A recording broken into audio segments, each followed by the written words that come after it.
দিনটি ছিল 19শে জ্যৈষ্ঠ, লোকনাথ বাবার তিরোধাম দিবস। আজকের দিনটায় বাবা লোকনাথকে প্রত্যেক বছর আমরা একটু ভোগ বানিয়ে বাবাকে পুজো দিই। দেখো, এখানে সবজি কেটে নিয়েছি, সকালে বাল্যভোগ দিয়ে দিয়েছি। এখানে হলো বাবার খুব প্রিয় খাদ্য সিদ্ধ ভাত, বাটার দিয়ে আলু সিদ্ধ ভাত দিয়েছি, আর ফল একটু দিয়েছি বাবাকে নিবেদন করে। এখন হলো দুপুরের অন্নের জন্য রেডি করছি। সবজি কেটে নিলাম, এখানে আমার শাশুড়ি মা আর আমি দুজনে মিলে ভোগের জন্য রান্না করছি।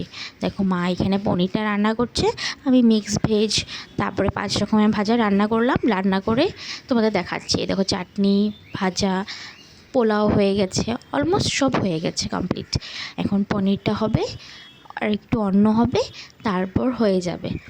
এগুলো সব বাবাকে আমরা ভোগ দিব। দেখো, আমি এখানে সব রেডি করছি, ভোগের জন্য সব কিছু বাটছি। ভোগের সময় হয়ে গেছে দেওয়ার, সব রেডি হয়ে গেছে আমাদের, যে দিব এখন।